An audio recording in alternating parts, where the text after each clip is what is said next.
पूछा गया कि महामृत्युंजय के विषय में आप कुछ बोलिए, तो यह मंत्र यजुर्वेद में आता है। अगर हम इस मंत्र पे विचार करें तो इसमें जो कहा गया है कि वेद के जो मंत्र हैं उनके अर्थ बहुत गहरे हैं। त्र्यंबकम यजामहे सुगंधिम पुष्टिवर्धनम् उर्वारुकमिव बन्धनात् मृत्योर्मुक्षयमामृता। हे ईश्वर, मुझे 3 बंधनों से बचा ले। त्र्यंबकम यजामहे, हे परमपिता, हे सारी सृष्टि को चलाने वाले ईश्वर, तू मुझे 3 बंधनों से बचा ले। तो वह 3 बंधन क्या है? देखिए, इसका रहस्य मैंने देखा, वह मैंने अनुभव किया कि मंत्र कह क्या रहा है। पहला बंधन क्या है? जब ये जीवात्मा शरीर से निकलती है तो अपनी शक्तियों को खींचती है। तो जब अब ये शक्तियों को खींचती है, अभी तो शक्ति है, तो मैं देख रहा हूँ, हाथ हिला रहा हूँ, ऐसे पलके झपका रहा हूँ, बोल रहा हूँ, चल रहा हूँ, ये सब आत्मा की शक्ति है। आत्मा क्या है वो एक अलग विषय है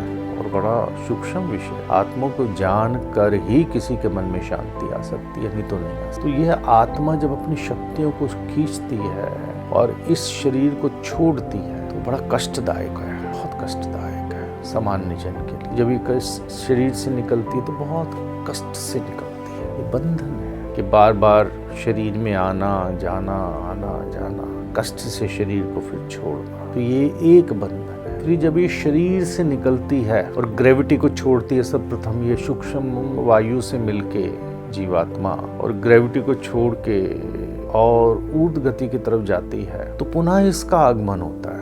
वहाँ ये सूक्ष्म जल कणों के साथ, ये खुद बहुत सूक्ष्म होती है जीवात्मा, पर चैतन्य होती है, सूक्ष्म जल कणों के साथ और पृथ्वी की तरफ आती है। लेकिन यहाँ ईश्वर का एक शासन, एडमिनिस्ट्रेशन काम करता है, वो कर्मों के अनुसार है। अगर कोई व्यक्ति जिसने पिछले जन्म में बहुत पाप, तो वह जीवात्मा जल के साथ मिक्स होकर औस की बूंद पे पड़ेगी और उस औस की बूंद को जो है मेल सर्प खाएगा, तो वह मेल सर्प के अंदर जाएगी और फीमेल के सब जब वो मिलेगा तो वह उसमें तापित हो जाएगी। और अगर जो कोई बहुत पुण्यवान व्यक्ति है, पुण्यवान जीवात्मा है, जिसने पिछले जन्म में बहुत पुण्य किए हैं, जल की व्यवस्था की है, कुएं बनाए हैं, बावड़ी बनाई है, पशु पक्षियों को भोजन दिया है, अपना दायित्व ठीक से निभाया है, उसने राष्ट्र से प्रेम किया, उसने अपने परिवार की ठीक से टेक केयर की है उसने, और जो है यज्ञ अनुष्ठान किए हैं, ऋषियों को दान दिए हैं उसने। अगर कोई ऐसा व्यक्ति है तो जब उसकी जीवात्मा और वह सूक्ष्म कणों के साथ पृथ्वी पे आती है तो उत्तम खाद्य पदार्थों पे जाए। उत्तम इसलिए कहते हैं कि उत्तम संतान चाहिए तो भोजन शुद्ध होना चाहिए। तो उत्तम भोजन के पदार्थों पे जाएगी, दूध इत्यादि है, फल इत्यादि है, और उसको जो है मेल पुरुष खाएगा।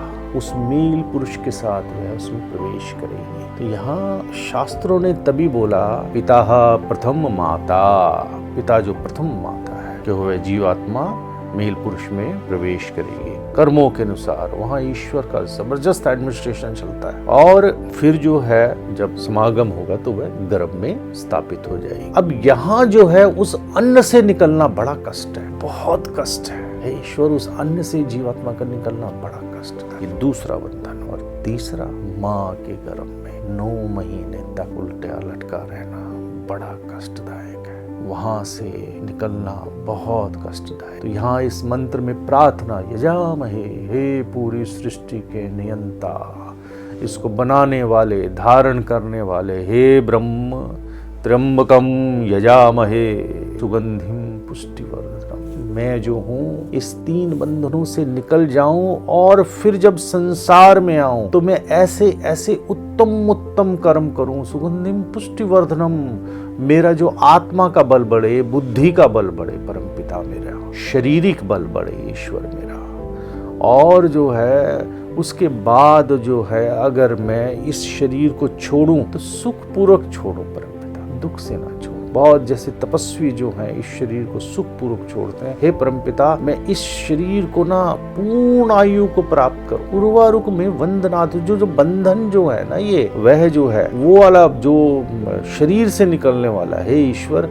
वह बहुत आनंद वाला हो, बहुत जो है अच्छा हो, और मैं 100 वर्ष की आयु को प्राप्त करूं जैसी कि तेरी वेद में आज्ञा है। ईश्वर जैसा कहता है अभी 100 वर्ष तक जियो, जीवेम श्रद्धा शतम, नियम है 100 वर्ष तक जियो।